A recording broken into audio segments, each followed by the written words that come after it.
attempted a question on the helical spring, है ना? So question was completed. Manual solution we have done. So today we will go for the code. है ना? First we will go for the code. Then I will give you a numerical on the design of the gear. है ना? We will start gear today. है ना? But first we will make the code. Because most of the students are not aware about the MATLAB programming, and they have come from A section, I think. So just I will give an idea about the code. Okay. So in the MATLAB window, first we will use a percentage sign. Percentage sign is used for giving the remark to the MATLAB. Remark means these lines are not the part of the code. है ना? Percentage यदि आपने किसी line के आगे लगा दिया, it means it is not a part of the code, it is just for the user help. ठीक है, कोई भी आपके प्रोग्राम को देख रहा है उसकी हेल्प के लिए है, आप खुद प्रोग्राम बना रहे हैं आपकी हेल्प के लिए है ना? Just to give an idea कि what is happening. So in this program what we are doing, we are making a MATLAB program. We are making a MATLAB program to design helical spring.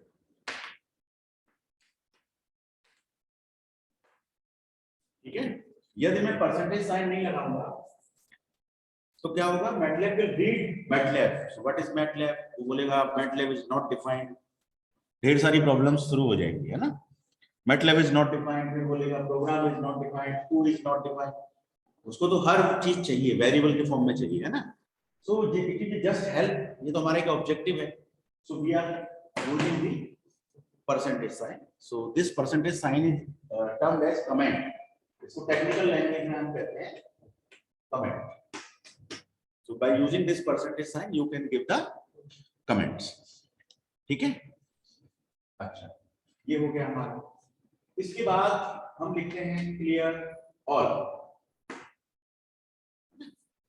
कभी-कभी previously यदि कुछ variable पहले से adjust कर रहे हैं, है ना, मैटलैब में किसी ने आपसे पहले किसी ने प्रोग्रामिंग की है तो उसने कुछ वेरिएबल्स बनाए होंगे, वो वेरिएबल्स मेमोरी में एडजस्ट कर रहे हैं, तो हम क्या कर रहे हैं? उन वेरिएबल्स को क्लियर कर रहे हैं. मतलब अब कुछ भी नहीं है मेमोरी में. Clear all means all the previous variables have been deleted and they are clear. So clear all एक जनरल लाइन है, हमें हर प्रोग्राम में लिखनी चाहिए. We should write it. Similarly, we write CLC, है ना? CLC का मतलब है you are clearing the output window, है ना? When you run the program, there is some output. तो आपसे पहले किसी ने प्रोग्राम बनाया होगा, उसका कुछ आउटपुट आया होगा, तो अभी हम क्या कर रहे हैं? उस पुराने आउटपुट को we are deleting, we are clearing it, है ना? पुराने आउटपुट को क्लियर करने के लिए, पुराने वेरिएबल्स को क्लियर करने के लिए, है ना? Existing variables are cleared, existing output is clear. ये दोनों लाइनें हमें प्रोग्राम में हमेशा लिखनी चाहिए. It is a good practice. ठीक है, इसके बाद हमें लिखना है in each and every program, each and every question there is some data which is given to you, है ना? तो सबसे पहले हमको एक बनाना चाहिए गिवन डाटा. Given data. अब ये गिवन डाटा भी हमारी हेल्प के लिए है, so we will use it comment over, है ना? अदरवाइज वो बोलेगा हमको what is given, given is not defined, data is not defined, है ना? So we are just writing कि कोई हमारा प्रोग्राम देखेगा, उसको समझ में आ जाएगा कि अब इस लाइन के बाद क्या हो रहा है. जो गिवन डाटा है वो यहाँ पे मेंशन किया गया है. It is just comments are just for the user help. ठीक है, तो गिवन डाटा. ठीक है, तो क्वेश्चन आपके पास था ही. अब उस क्वेश्चन को जस्ट मैं रीड आउट कर देता हूं और गिवन डाटा को हम लिख लेते हैं. तो question was it is required to design a helical compression spring subjected to a maximum force of 1250 newton, है ना? P max, है ना? आप P लिख सकते हैं, आप चाहे तो P max लिख सकते हैं, नो इशू, जो भी आपको लिखना है. ठीक है, so maximum force is P max, है ना? फॉर इजीनेस के लिए मैं इसको P रख लेता हूं. ठीक है, P means P force coming on the spring. इसके बाद the deflection of the spring corresponding to the maximum force should be approximately 30 millimeter. So delta is 30, but delta is a Latin word, है ना? So MATLAB does not allow Latin word in the programming. Alpha, beta, gamma, delta, eta, MATLAB does not allow. So we will write delta, है ना? We will write delta, D-E-L-T-A. मैंने अपना variable बना दिया, delta. मैं del भी बना सकता हूँ, डी भी बना सकता हूँ, मेरे ऊपर है जो भी मुझे बनाना है, बट डेल्टा इज बेटर, है ना? किसी को पढ़ के समझ में आ जाएगा. Delta means it is Latin delta, delta means it is deflection support, common practice, है ना? So delta is this much. पहला वेरिएबल डिफाइन हो गया. उसके बाद आई एम यूजिंग ए सेमीकोलन.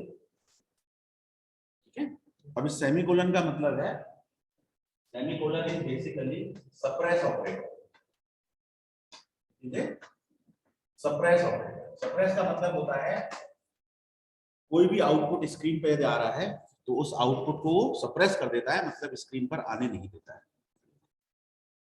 जैसे मैंने लिखा p = 1250, सेमीकोलन नहीं लगा है, तो MATLAB इसको स्क्रीन पे आउटपुट देगा p = 1250, give the output on the window, है ना?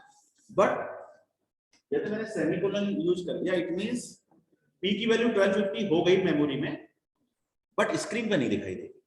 सो the output is suppressed on the screen. So semicolon is known as suppress operator. ठीक है, तो यहाँ सप्रेस ऑपरेटर यूज किया. Delta = given 30, is 30 mm. So again I am using semicolon. Units MATLAB में नहीं लिखनी है आपको. यूनिट कॉम्पिटिबिलिटी आपको सेल्फ डिसाइड करनी है. जो भी वैल्यू आपको जिस यूनिट में लिखनी है, केवल न्यूमेरिक वैल्यू आपको दे. ठीक है, only numeric. So p is this much, delta is this much, and after that the spring index can be taken as 6. So spring index I can again give it c = 6, then again semicolon. I am defining all the data, and after that the spring is made of patented and cold drawn steel wire of grade 1, capital G = 81370. Capital G, modulus of rigidity. So G is given, so I am writing capital G = 81370. It is again semicolon. Okay, all the data. The permissible shear stress for the spring wire should be taken as 50% of the ultimate tensile strength. तो permissible stress जो है tau = 0.50 SUT. This is given to me. ठीक है, तो अभी यदि मैं MATLAB में यहां लिखता हूं, this tau is again a Latin word, so I am using tau in place of tau. I am using tau, my variable, equal to 0.50 multiplied. multiplied means there is a star, है ना? बीच में दो variable के बीच में कुछ भी है तो multiplication sign, that is star. SUT. Now MATLAB left hand side के वेरिएबल को तो कभी ध्यान नहीं देता है. वो तो बना देगा कि टाउ एक वेरिएबल है, लेफ्ट हैंड साइड का वेरिएबल तो बन जाता है. लेकिन जो राइट हैंड साइड में वेरिएबल होता है, जैसे SUT, ये एक राइट हैंड साइड का वेरिएबल है, किसी इक्वेशन की राइट हैंड साइड का वेरिएबल है. तो या तो ये वेरिएबल पहले से डिफाइंड होना चाहिए कि SUT की वैल्यू समवॉट 400 है, 400 मेगापास्कल है, but SUT is not mentioned, तो यहाँ पे अभी एरर आ जाएगी. SUT is not defined, SUT is not defined, ये एरर आ जाएगी. ठीक है, तो हम क्या कर सकते हैं, इस एरर को दूर करने के लिए हमको पहले SUT डिफाइन करना चाहिए. और SUT का फॉर्मूला क्या था, A divided by D to the power m. SUT का फॉर्मूला क्या था, A is a constant divided by D to the power, this is the power sign m. तो अब MATLAB को SUT यहां से मिल जाएगा. ठीक है, लेकिन जब वो SUT को रीड कर रहा होगा तो वो कहेगा what is capital A. Capital A is not defined. तो इस लाइन से पहले हमको कैपिटल A डिफाइन करना चाहिए. Any variable we are using, it should be defined previously, otherwise it is an error. Otherwise it is error, ठीक है। तो हमें क्या करना है, इस कैपिटल ए को और इस स्मॉल एम को और इवन इस स्मॉल डी को, ये तीनों ही चीजें पहले से क्या होनी चाहिए, डिफाइंड होनी चाहिए, ठीक है। अब ए की वैल्यू तो क्वेश्चन में दे रखी है, तो we can easily define A, है ना। तो ए की वैल्यू क्वेश्चन में कितनी दे रखी है, the constants A and M can be taken as 1753 and 0.182। तो a इक्वल टू 1753, तो यहां इस लाइन से पहले होना चाहिए, तो कहीं पर बीच में यहां डाल सकते हैं, इस लाइन से यहां से ऊपर कर सकते हैं, या मैं यहां लिख देता हूं कैपिटल A, यहां लिख देते हैं कैपिटल A इक्वल टू 1753, ठीक है। कहीं भी लिख सकते हैं, बस इस लाइन से पहले होना चाहिए, यहां हो सकता है, यहां हो सकता है, कहीं भी बीच में हो सकता है। So A equal to 1753 and m equal to 0.182, semicolon सबके पीछे। So now A is clear, A has been defined, small m has been defined, only D is not defined, but D is the diameter of the wire, ठीक है।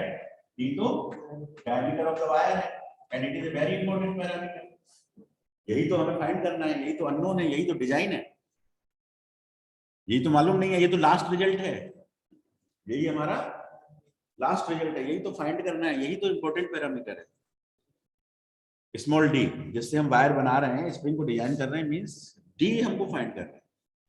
तो D तो question में दिया ही नहीं है, बट हमको डी यूज भी करना है, हमको डी यूज भी करना है। तो हम इसको क्या करेंगे, we will define as a symbolic variable, syms D.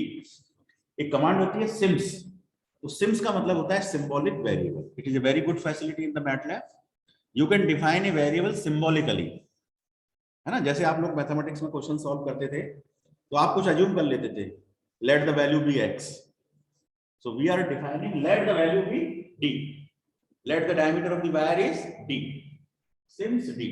CIMS d का मतलब है लेट समथिंग इज d, ठीक है, समझ गए आप। तो सिंबॉलिक वेरिएबल, तो जो भी वेरिएबल है हमें नहीं मालूम है, we can define it symbolically, ठीक है। तो अब मैटलैब ना तो ए में कोई एरर देगा, ना एम में देगा, ना डी में देगा, तो एसयूटी में कोई एरर नहीं आएगी। एसयूटी में जब कोई एरर नहीं आएगी तो फिर टाउ में कोई एरर नहीं है, तो एवरीथिंग इज क्लियर। अब आगे चलते हैं, अब आगे लिख रहा है ये द परमिसिबल हो गया, फाइंड वायर डायमीटर, डी निकालना है, वही वायर डायमीटर। उसके बाद find coil, mean coil diameter, capital D निकालना है, स्मॉल डी निकालना है, कैपिटल डी निकालना है ना, coil diameter. Number of the active coils, total number of the coils, number of the active coils N, total number of the coils NT, ठीक है। और उसके बाद में हमको निकालना है free length of the spring and pitch of the coil. तो free length of the spring is LF, pitch of the coil is B, ये सारी चीजें हमको निकालनी है, ठीक है। जब एक बार ये डी निकल जाता है, डी इज मेन, तो डी के बेस पर ये सारी चीजें लगभग इजीली कैलकुलेट हो जाती है। तो अब हम क्या करेंगे, our given data is almost complete, कुछ और होगा, अभी क्वेश्चन करते करते कुछ ऐसा लगेगा कि हमें कुछ और डाटा देना है गिवन में, तो बाद में दे देंगे, ठीक है। लेकिन अभी क्वेश्चन को पूरा पढ़ने के बाद हमको ये आइडिया लग गया है कि these are the given data, that's all, है ना। तो अभी फिलहाल इसको यहीं एंड करते हैं। And now we are moving to solution. तो solution का step 1, we are dividing the solution in steps, ठीक है। तो पहला स्टेप हमारा क्या होगा, we will find the wire diameter. First step क्या होगा, we will find the wire diameter. So to calculate wire diameter, क्या लगा दिया मैंने इसके आगे, कमेंट। इट मींस ये this is not a part of the code, this is not a part of the code for the MATLAB compiler. Compiler will leave it, compiler in lines को read नहीं करता, ये तो हमारी help के लिए होती है, ठीक है, comment. So step 1 is to calculate the wire diameter, ठीक है। अब वायर डायमीटर को आपने मैनुअल सॉल्यूशन किया है, तो जब आप मैनुअल सॉल्यूशन कर रहे थे तो आपने वायर डायमीटर को कैसे फाइंड किया था? आपने किया था stress is given by K 8pc divided by I square. ये आपने लोड स्ट्रेस इक्वेशन यूज की थी आपने, है ना? यह दिखाई दे रहा होगा, यहां लिख लेते हैं। आपने यूज किया था tau equal to K multiplied by 8pc divided by I। ये इक्वेशन यूज की थी, याद आ रहा है? ये इक्वेशन आपने यूज की, ठीक है? तो देखो, ये इक्वेशन की लेफ्ट हैंड साइड है, ये इक्वेशन की राइट हैंड साइड है। मैटलैब में इक्वेशन कैसे देते हैं? मैटलैब में हमेशा इक्वेशन ऐसे दी जाती है कि आप राइट हैंड साइड को भी लेफ्ट में ले लो, तो tau minus K 8pc divided by pi d square equal to, हमेशा इक्वेशन को आप जीरो के फॉर्म में ले आओ, इक्वल टू जीरो, ठीक है? अब ये जो आपका लेफ्ट हैंड साइड है, this is your left hand side, right hand side is zero. MATLAB always assumes equation equal to zero, मतलब इक्वेशन की जो राइट हैंड साइड है वो हमेशा जीरो है, ठीक है? So this is my equation, this is my equation. Equation को मैं कोई कोई वेरिएबल दे सकता हूं, EQ, मेरा अपना नाम, आप कोई भी नाम दे सकते हैं, है ना? EQ, DQ, PQ, कुछ भी नाम दे सकते हैं, just the name of the variable. So EQ is my equation. तो सबसे पहले मैं क्या करूंगा, इक्वेशन बनाऊंगा, है ना? I will make the equation. तो इक्वेशन बनाने के लिए मुझे क्या चाहिए, टाउ। तो टाउ को मैं डिफाइन कर चुका हूं ना, तो टाउ यहां से उठा लेगा, कोई एरर नहीं आएगी। तो मैंने लिखा इस टाउ की जगह पर टाउ TAU माइनस, अब क्या चाहिए, K is a Wahl factor, K is a Wahl factor, K has not been defined till now, तो it is our duty to first define K, to first define K और you calculate K। तो K को calculate करना है तो इस line से पहले कैलकुलेट करना है, क्योंकि उसका यूज यहां पे हो रहा है, तो इस लाइन से पहले उसको कैलकुलेट करना है। इस लाइन से पहले मतलब यहां हो सकता है, गिवन डाटा में हो सकता है, गिवन डाटा से पहले भी हो सकता है, मतलब पहले होना चाहिए, समथिंग पहले, है ना? तो मैं यहां से जस्ट पहले यूज करता हूं K equal to 4C 4 star C, 4 और C का multiplication 4 star C minus 1 bracket close divided by 4 star C minus 4C minus 1 divided by 4C minus 4 plus 0.615 divided by 3. This was the formula for the wall factor. याद हो गया होगा अब तो आप लोग, है ना? समवॉट याद हो गया होगा। तो वही फॉर्मूला हमने यहाँ मेंशन कर दिया, 4C minus 1 divided by 4C minus 4 plus 0.615 divided by C and semicolon. Semicolon हर जगह लगा रहे हैं। स्क्रीन पे अभी हम कुछ भी नहीं दिखाएंगे, केवल लास्ट रिजल्ट्स को हम स्क्रीन पर शो करेंगे। बीच का जो भी गार्बेज पार्ट है, मतलब it is not useful for us, है ना? लास्ट में जो फाइनल रिजल्ट आएगा दैट इज यूजफुल, तो उसको हम दिखाएंगे। तो इसलिए हम हर लाइन के पीछे एक सेमीकोलन यूज कर रहे हैं, सप्रेस ऑपरेटर। अब देखिए K के फॉर्मूले में C आ रहा है, C मतलब spring index, spring index is already defined, so there is no error, there is no. तो ये ऐसे आपको चेक कर लेना है, क्योंकि जब आप प्रोग्राम बनाएंगे, रन करेंगे, एरर आती है, और वो एरर कुछ कुछ ऐसी ही होती है कि आपने सी को डिफाइन करना छोड़ दिया, सिंटैक्स गलत है, कहीं स्टार लगाना भूल गए, कहीं कॉमा भूल गए, इस तरह की दिक्कतें होती हैं। तो वो आप अपने आप उनको सही कर सकते हैं थोड़े से लॉजिक के साथ। So this is wall factor. Now this is shear stress, tau हो गया, टाउ के बाद K माइनस K, तो अब मैं यहां लिख रहा हूं टाउ माइनस K, K के बाद star star because it is a multiplication sign into 8 into P into C divided by pi, pi के लिए pi, मतलब में कीवर्ड है pi star d to the power 2, and this is in denominator should be in bracket, If you will not put bracket, then it will divided by pi only, and d square will be multiplied in the numerator. If you will not use the bracket part, it will divided by pi, but d square will be multiplied in the numerator. So your calculations will give the wrong answer. So always use bracket in the denominator if there are more terms. If there are more than one terms, then always use bracket. In the numerator, k into 8pc, k into 8pc, I have not used any bracket. There is no need of bracket.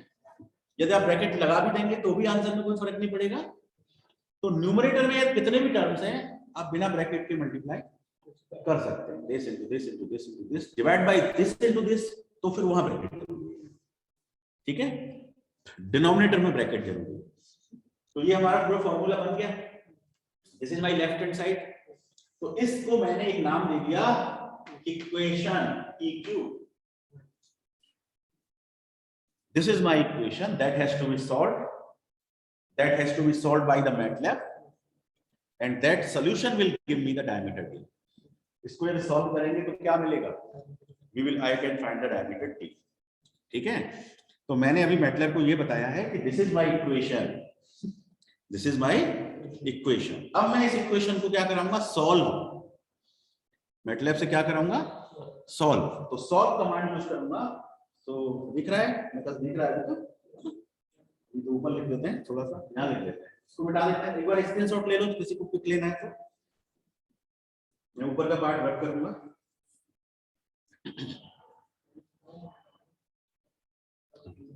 हाँ, note करना है note कर ली, नहीं तो pick ले लीजिए आप. Simple, आजकल तो फैसिलिटीज है ना, screenshot, photos.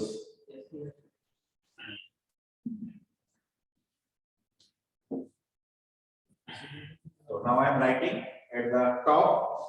I am solving this equation. So I am using solve command. S is small. Everything is small, है ना? Solve. Solve is a function. किसको solve करना है? Equation को solve करना है. So I am solving equation. After solution, it will give me D. So D equal to this much. D equal to this much. D क्या था हमारा? Symbolic variable था. तो जब भी कोई इक्वेशन सॉल्व होता है तो हमको सिंबॉलिक अननोन का आंसर मिल जाता है. जो सिंबॉलिकली अननोन होता है उसका आंसर हमको उस सॉल्यूशन से मिल जाता है. ठीक है, तो हमको यहाँ पे डी का आंसर मिल जाएगा. तो हमारा स्टेप क्या था? To calculate wire diameter. Wire diameter निकल गया. We have found the wire diameter. Very easy. कुछ है थोड़ी ना, 2 लाइन का कोड है, बल्कि एक ही लाइन का कोड है. इक्वेशन बनानी है और उसको सॉल्व करना है, खत्म. कुछ भी नहीं करना है. हाँ, तो क्या कैलकुलेट किया, बस एक इक्वेशन बनानी है और सॉल्व करना है. That's all.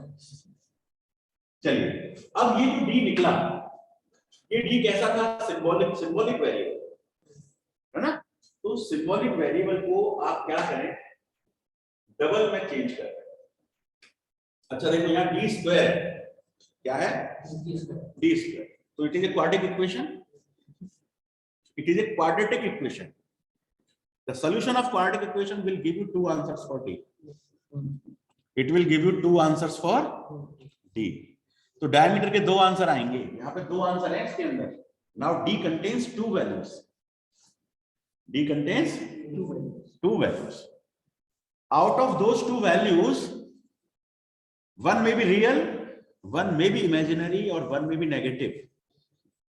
नेगेटिव भी हो सकती है, रियल में नेगेटिव, रियल में नेगेटिव भी तो हो सकती है. Positive and real both are real. तो क्या वायर डायमीटर नेगेटिव हो सकता है? नो. क्या वायर डायमीटर इमेजिनरी हो सकता है? No. So we will discard those negative part. We will discard that negative part. तो यदि कोई नेगेटिव पार्ट होगा तो हम उसको क्या करेंगे? डिस्कार्ड करेंगे. तो I will write D equal to D greater than 0. इसका मतलब यह है कि D में से वो वैल्यू छट जाए जो 0 से बड़ी है, मतलब पॉजिटिव है ना. तो अब इस D के अंदर वो वैल्यूज हैं जो केवल पॉजिटिव, ठीक है। और यहाँ बीच में एक लाइन और लिखनी पड़ती है, it is A symbolic variable. ये डी कैसा है, सिंबॉलिक, तो उसको हमको न्यूमेरिक वेरिएबल में चेंज करना है, then we use double of D, double of D. So this D is symbolic, when used by double it convert to numeric, ठीक है। When it is numeric it takes only positive values from those numeric values, ठीक है। ये बड़ा काम आएगा आपके। तो मेरे ख्याल से अभी क्लियर हो गया होगा आपको।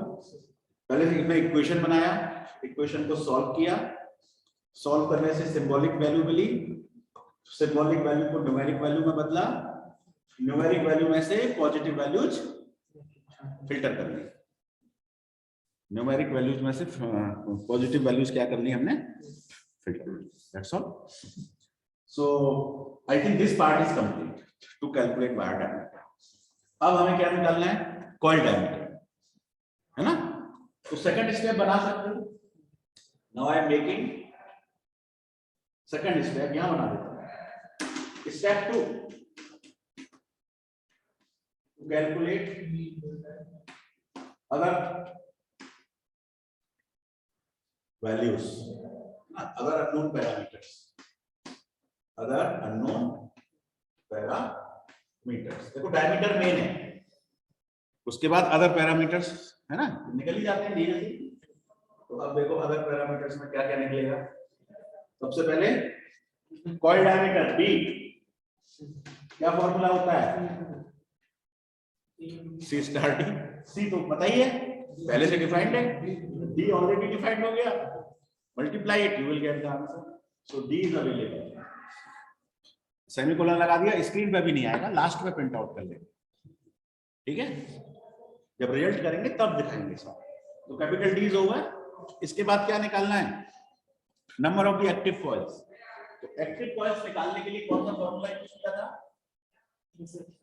आपने किया था delta equal to 8 PDQN GT4, ये यूज किया था। तो डेल्टा निकालना है। देखो P मालूम है, D मालूम है, क्या N मालूम है, N नहीं मालूम, तो कुल मिला के N निकालना है। डेल्टा तो दिया हुआ है, डेल्टा तो दिया हुआ है, तो यहां से हम N का फॉर्मूला बना सकते हैं। Delta equal GT4 divided by 8DDQ, बन जाएगा नहीं बन जाएगा। अब देखो सब पता है, G पता है, D पता है, डेल्टा पता है, Q पता है, D पता है, तो N निकालने में क्या प्रॉब्लम है, सिंपल। तो N इक्वल टू डायरेक्ट लिखिए delta DELTA,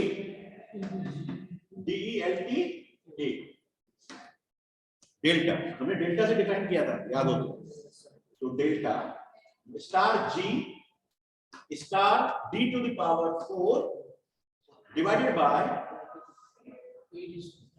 1 2 3 parameters multiplication. So you ये ब्रैकेट, डिनोमिनेटर में हमेशा क्या लगाना है, ब्रैकेट। अब देखो न्यूमरेटर में कोई ब्रैकेट की जरूरत नहीं है, लेकिन डिनोमिनेटर में ब्रैकेट की जरूरत है। 8 star P star D to the power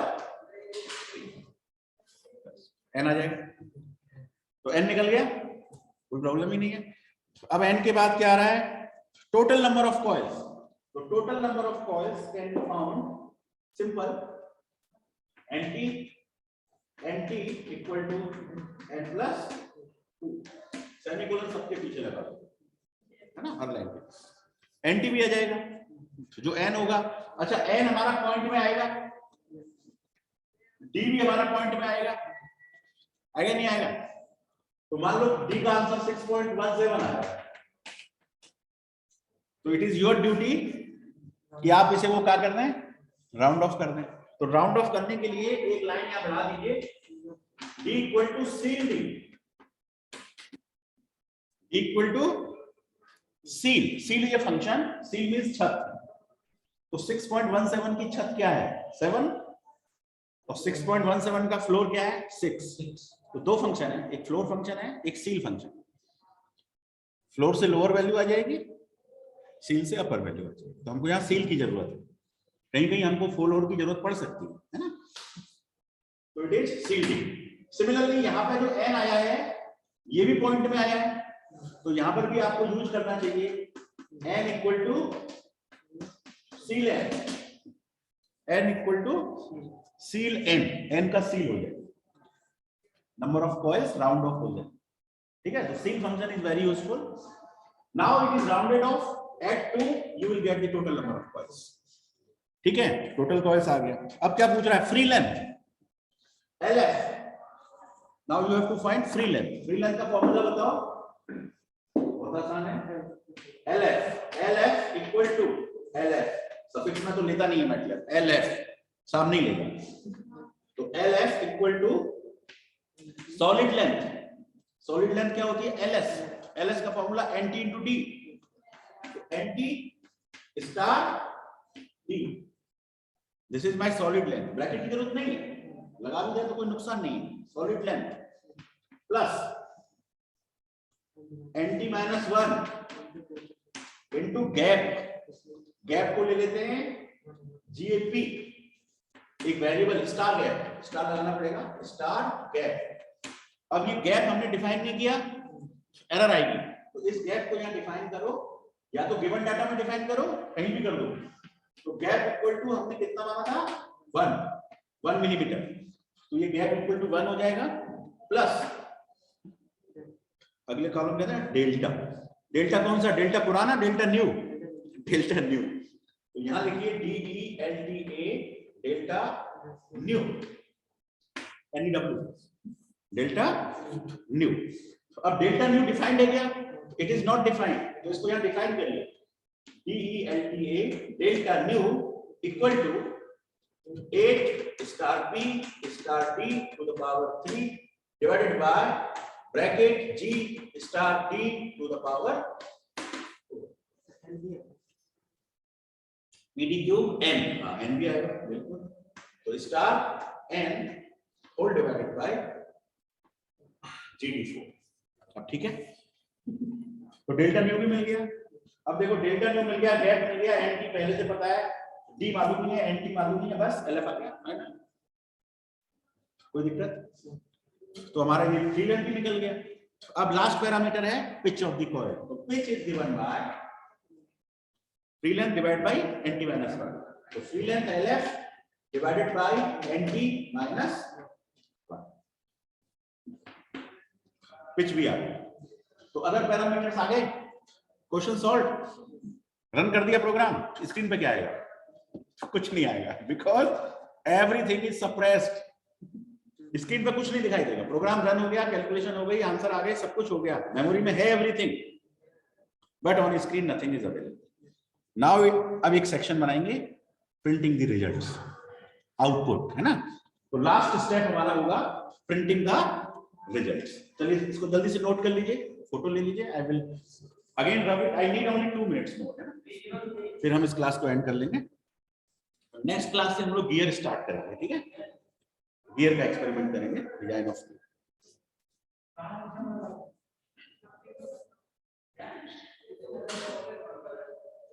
मेरे ख्याल से इसमें आपको एक आइडिया से लग गया होगा कि हमें कैसे कोड बनाना है, तो फर्दर प्रोग्राम्स आप लोग बना पाएंगे, है ना। तो क्लियर कर दूं, चलिए। तो now I am moving to step number 3।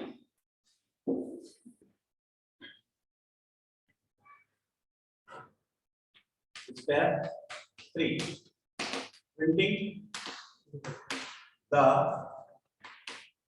results oblique output, जो भी है, जो भी लिखना चाहेगा।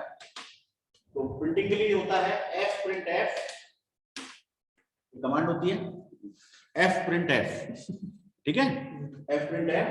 उसके बाद इसका सिंटैक्स होता है, ध्यान से देखना, f print f का सिंटैक्स बहुत ध्यान से समझ लो।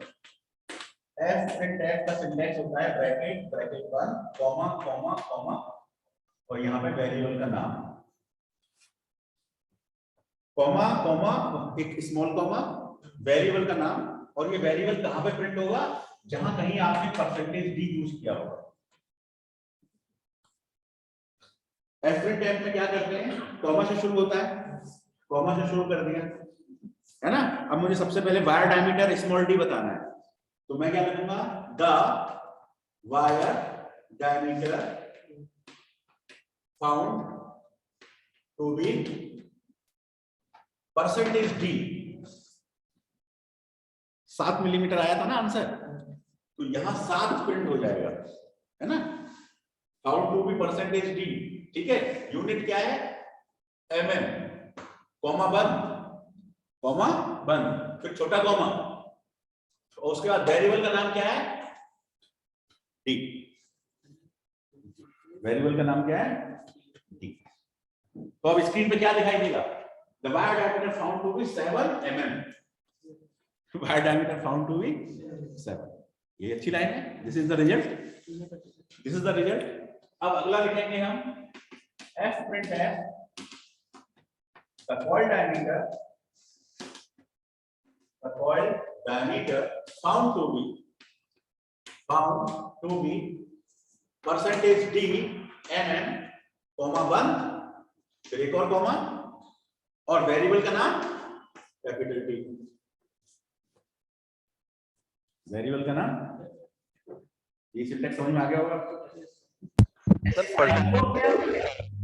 ये वायर डायमीटर हो गया, कॉइल डायमीटर हो गया, फिर उसके बाद number of the active coils found to be, है ना,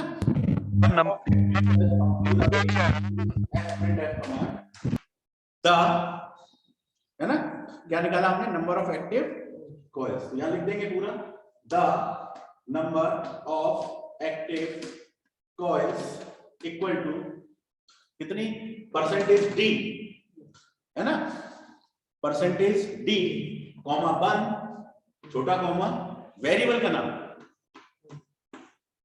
कैपिटल है। हर बार वही करना है, repetitive work, it is A repetitive work, है ना। बस सिंटैक्स समझ में आना चाहिए। कई लोग क्या करेंगे, कॉमा छोड़ देंगे, फिर कहेंगे एरर आ रही है, एग्जीक्यूट नहीं हो रहा। Don't leave comma, don't leave small comma, don't leave percentage D, don't leave variable name, very important syntax, ठीक है। परसेंटेज डी का मतलब क्या है? परसेंटेज डी का मतलब है कि it is the position where the value of the variable will be printed. Very good question, है ना। इट इज द पोजीशन, आपने परसेंटेज डी जहां भी लगाया, मान लो आप